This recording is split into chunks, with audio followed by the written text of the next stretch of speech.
প্রিয় শিক্ষার্থীবৃন্দ, আজকে আমরা ষষ্ঠ শ্রেণীর গণিত 6 পৃষ্ঠার 1 নং এর কয়ের সমাধান করব।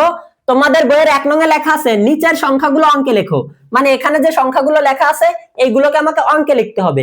আজকে আমি তোমাদের অঙ্কে লেখার মজার সহজ উপায় শেখাবো। দেখো, প্রথমে কি লেখা আছে 20,070। প্রথমে দেখবা যে এই যে লেখাটা, এই লেখাটা শেষে কি লেখা আছে, শেষে লেখা আছে কি 70।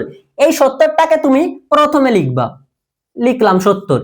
এর পরের কাজ আছে তোমাকে একক দশক শতক এভাবে গুনতে হবে। তাহলে আমি গুনি একক দশক, তার মানে আমরা কি পাইছি, একক পাইছি, দশক পাইছি। এরপরে কি আসে শতক। দেখো তো এখানে কি শতক লেখা আছে, শতক বা শত এরকম লেখা থাকবে, আছে নেই, যেটা থাকবে না সেখানে শূন্য দিবা। তাহলে আমরা কি পাইলাম, একক পাইলাম, দশক পাইলাম, শতক পাইলাম। এরপরে কি আসে হাজার। দেখো তো এখানে কি হাজার লেখা আছে, এই যে হাজার লেখা আছে। তাহলে হাজার কত হাজার লেখা আছে, এই যে 20,000 লেখা আছে। তাহলে আমি হাজার যেখানে সেখানে 20 দিয়ে দেবো। তাহলে উত্তর আমরা পেয়ে গেলাম। এই যে কিন্তু আমাদের অঙ্কে লেখা হয়ে গেছে। এবার আমরা কমা বসাবো। দেখো কমা বসানোর নিয়ম কি, ডান দিক থেকে 3 সংখ্যা পরে একবার কমা দিবা, এরপরে 2 সংখ্যা পর পর কমা দিতে হয়। তাহলে ডান দিক থেকে 3 সংখ্যা পরে এই যে একটা কমা দিলাম। এবার আমরা 2 সংখ্যা পর পর কমা দেব। তাই এখন তো এই পাশে 2 সংখ্যার পরে আর কোনো সংখ্যা নাই, তাহলে কি আমরা আর কমা দেব না। তাহলে এই যে 20,070 অঙ্কে লেখা শেষ। এবার দেখো একইভাবে এখানে কি লেখা আছে 30,008। তাহলে আমি প্রথমে দেখবো যে এই লেখা শেষে কি আছে, এই লেখা শেষে আছে কি 8। এইটাকে আমি প্রথমে লিখবো, তাহলে লিখলাম 8। এরপরের কাজ হচ্ছে আমাকে একক দশক শতক হাজার এভাবে গুনতে হবে। তাহলে আমরা কি পাইছি, একক পাইছি। হ্যাঁ, একক পেয়ে গেছি। তাহলে এককের পরে কি আসে, দশক। দেখো তো এখানে কি দশক লেখা আছে, নাই। তাহলে যেটা লেখা থাকবে না সেখানে কি দিবা, শূন্য দিবা, দিলাম। এরপরে কি আসে, এককও পাইলাম, দশকও পাইলাম। এবার কি আসে শতক। দেখো তো এখানে কি শতক লেখা আছে, নাই। তাহলে যেটা লেখা থাকবে না সেখানে কি দিবা, শূন্য দিব, দিলাম শূন্য। তাহলে এককও পাইলাম, দশকও পাইলাম, শতকও পাইলাম। এরপরে শতকের পরে কি আসে হাজার।